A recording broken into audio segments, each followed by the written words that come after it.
Hello kids, Mr. Ken here, and today I have a special book and a special story for someone special, you.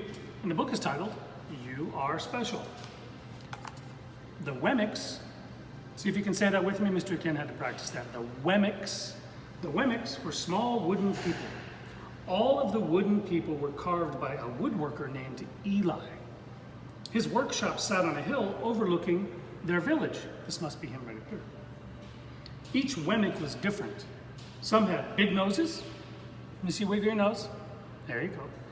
Others had large eyes. Let me see your big eyes. Blink, blink, blink. Some were tall and others were short. Some wore hats, others wore coats. But all were made by the same carver, and all lived in the village. And all day, every day, the Wemmicks did the same thing. They gave each other stickers. Each Wemmick had a box of golden star stickers and gray dot stickers. Up and down the streets all over the city, people spent their days sticking stars or dots on one another. The pretty ones, those with smooth wood and fine paint, always got stars, like this. But if the wood was rough or the paint was chipped, the Wemmicks gave dots. The talented ones got stars too. Some could lift big sticks high above their heads or jump over tall boxes. Still others knew big words or could sing pretty songs. Everyone gave them stars. Some Wemmicks had stars all over them. Every time they got a star, it made them feel so good. It made them want to do something else and get another star. Others, though, could do very little, and they got dots. Punchinello, this guy right here, see if you can say that one. Punchinello was one of these. He tried to jump high like the others, but he always fell. And when he fell, the others would gather around him and give him dots. Sometimes when he fell, his wood got scratched, so the people would give him more dots. Then, when he would try to explain why he fell, he would say something silly. And the Wemmicks would give him more dots. After a while, he had so many dots that he didn't want to go outside. He was afraid he would do something dumb, such as forget his hat or step in the water, and then people would give him another dot. In fact, he had so many dots that some people would come up and give him one for no reason at all. See all the dots? He deserved lots of dots, the wooden people would agree with one another. After a while, Punchinello believed them. I'm not a good Wemmick, he would say. The few times he went outside, he hung around other Wemmicks who had lots of dots.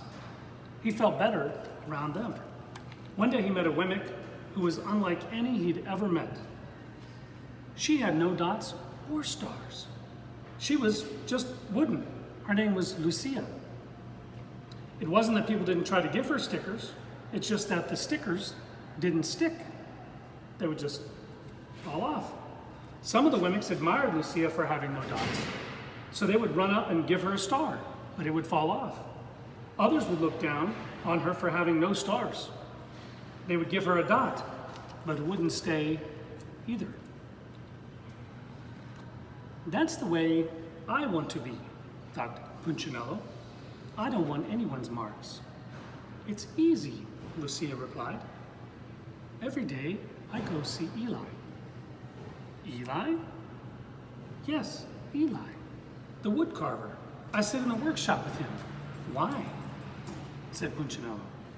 Why don't you find out for yourself? Go up the hill, he's there. And with that, the Wemmick, Punchinello, had no stickers, turned and skipped away. But will he want to see me? Punchinello said. Lucia didn't hear. So Punchinello went home. He sat near a window and watched the wooden people as they scurried around giving each other stars and dots. It's not right, he muttered to himself, and he decided to go see Eli. Look how big Eli is. There's Punchinello right there. He walked up the narrow path to the top of the hill and stepped inside the big shop. His wooden eyes widened at the size of everything. The stool was as tall as he was. He had to stretch on his tiptoes just to see the top of the workbench. A hammer was as long as his arm. Punchinello swallowed hard. I'm not staying here. And he turned to leave. Then he heard his name, Punchinello. The voice was deep and strong. Punchinello, how good to see you. Come and let me have a look at you. Punchinello turned slowly and looked at the large bearded craftsman. You know my name? The little Wemmick said. Of course, I made you. Eli stooped down and picked him up and sat him on the bench. The maker thought, as he looked at the gray dots. Looks like you've been given some bad marks. I didn't mean to, Eli. Really, I tried hard. Oh, you don't have to defend yourself to me, child. I don't care what other Wemmicks think of you. You don't? No, I and you shouldn't either. Who are they to give stars or dots? They're Wemmicks, just like you. What they think doesn't matter, Punchinello. All that matters is what I think. And I think you are pretty special. Punchinello laughed. Me? Special? Why? I can't walk fast, I can't jump, my paint is peeling. Why do I matter to you? Eli looked at Punchinello, put his hands on those small wooden shoulders, and spoke very slowly, because you're mine. That's why you matter to me. Punchinello had never had anyone look at him like this, much less his maker. He didn't know what to say. Every day I've been hoping you'd come, Eli explained. I came because I met someone who had no marks, said Punchinello. I know. She told me about you. Why don't the stickers stay on her? The maker spoke softly, because she had decided that what I think is more important than what they think. The stickers only stick if you let them. What? The stickers only stick if they matter to you. The more you trust my love, the less you care about their stickers. I'm not sure I understand, said Punchinello. Eli smiled. You will, but it will take time. You've got lots of marks. For now, just come to see me every day and let me remind you how much I care. Eli lifted Punchinello off the bench and set him on the ground.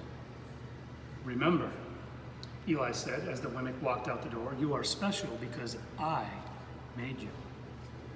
And I don't make mistakes. Punchinello didn't stop, but in his heart he thought, I think he really means it. And when he did, a dot fell to the ground. The end.